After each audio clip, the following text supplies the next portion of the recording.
آپ سب کا بہت شکریہ جی، بہت مہربانی. آپ کیبنٹ کی میٹنگ لیے سب تشریف لائے ہیں. سب سے پہلے جو آج کل جو صورتحال ہے خطے میں ایران اور اسرائیل کے حوالے سے انتہائی افسوسناک ہے، اور پاکستان نے بھرپور مذمت کی ہے. فارن آفس نے، ڈپٹی پرائم منسٹر نے، میں نے، کہ یہ اسرائیل نے ہمارے ہمسایہ ملک، برادر ملک ایران کے خلاف کھلی جارحیت کی ہے، اور سینکڑوں لوگ وہاں پر شہید ہو گئے ہیں اور سینکڑوں زخمی ہیں، اور ہنوز یہ جنگ جاری ہے. میں سمجھتا ہوں کہ اس کے لیے عالمی جو ممالک ہیں ان کو فی الفور جنگ بندی کے لیے بھرپور کوشش کرنی چاہیے. میری اس حوالے سے ایران کے صدر مسعود پزشکیان صاحب سے اس دن بات ہوئی جس دن یہ جنگ چھڑی، اور اسی دن میری ترکی کے صدر سے، ان سے بھی بات ہوئی، طیب اردوان صاحب سے.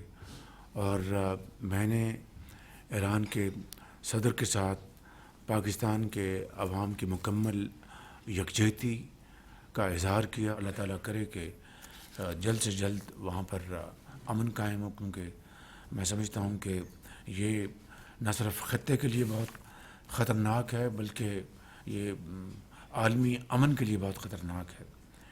اس کے علاوہ غزہ میں جو اس وقت جو صورتحال ہے، میں سمجھتا ہوں کہ وہ انتہائی نہ صرف دلگیر ہے، انتہائی افسوسناک ہے. 50,000 سے زائد وہاں پر لوگ شہید ہو چکے ہیں، بچے بھی، بوڑھے بھی، مائیں بھی، بہنیں بھی، نوجوان، ڈاکٹرز، انجینئرز. اور ابھی جس طرح میں بات کر رہا ہوں وہاں پر جو ظلم کا بازار گرم ہے. میں سمجھتا ہوں کہ اس کے لیے بھی عالمی ضمیر کو اب کب جاگے گا. ابھی یہ ہمارے ڈپٹی پرائم منسٹر تشریف لے جا رہے ہیں ترکی، وہاں پر 21 اور 22 تاریخ کو OIC فارن منسٹرز کی میٹنگ ہو رہی ہے. تو اس حوالے سے میری بات ہوئی تھی پریزیڈنٹ طیب اردوان سے، ان سے بھی میں نے یہ گزارش کی تھی. خود ان کی جو کاوشیں ہیں، ان کا جو سٹینڈ ہے وہ بڑا واضح ہے. بجٹ کے حوالے سے جو بجٹ پیش ہو چکا، اس حوالے سے میں محترم فائنانس منسٹر صاحب کو، ان کی پوری ٹیم کو، سیکرٹری فائنانس کو، چیئرمین FBR کو، اور پھر اتحادی جماعتوں کے حوالے سے ڈپٹی پرائم منسٹر صاحب کو، ان کی باقی ہمارے جو اس میں فائنانس منسٹر بھی ہیں، پلاننگ منسٹر بھی ہیں، اور سب اس میں شامل ہیں، لاء منسٹر ہیں، رانا ثناء اللہ صاحب ہیں، اور درجہ بدرجہ سب اس میں شامل ہیں کہ انہوں نے اتحادی جماعتوں کو بھی پوری طرح آن بورڈ لیا.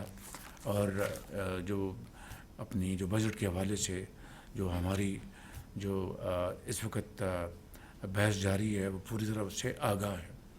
موٹی موٹی باتیں عرض کرنا چاہتا ہوں کہ IMF کو ہم نے پوری طرح بتا دیا تھا کہ ہم زراعت کے اوپر کوئی ہم ٹیکس نہیں لگنے دیں گے، نہ فرٹیلائزر کے اوپر، نہ پیسٹیسائڈ کے اوپر.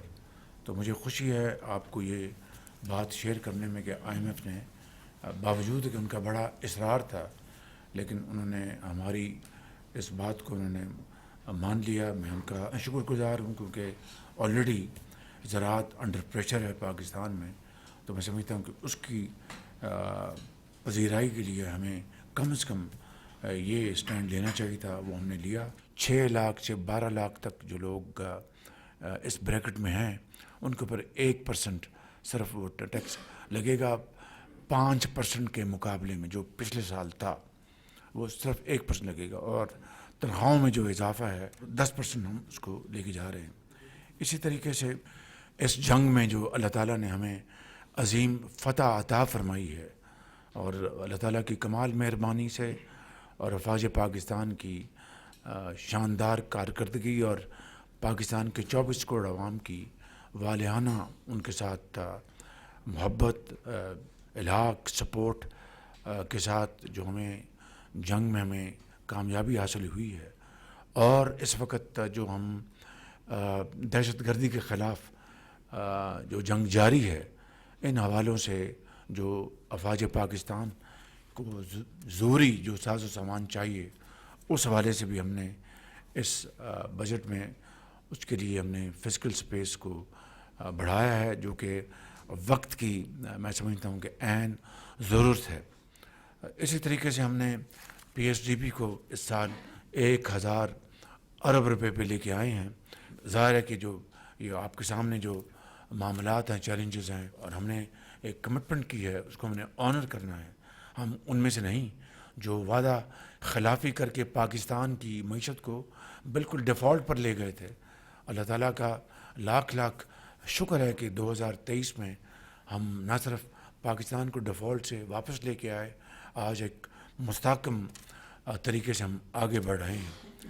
فائنلی میں سمجھتا ہوں کہ یہ جو ابھی ہمارے جو ڈیلیگیشنز باہر گئے تھے پاکستان کا موقف پیش کرنے کے لیے، بلاول بھٹو صاحب کی لیڈرشپ میں، اس میں محترمہ شیریں رحمان صاحبہ تھیں، اس میں ہمارے منسٹر کلائمیٹ ہیں وہ تھے، اس میں اور دوسرے ممبرز تھے۔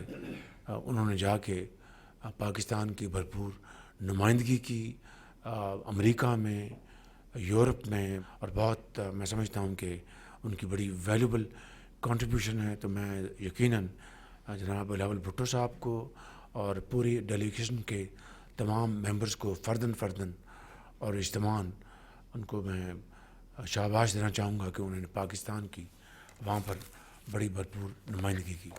ان الفاظ کے ساتھ میں آپ کا شکریہ ادا کرتا ہوں۔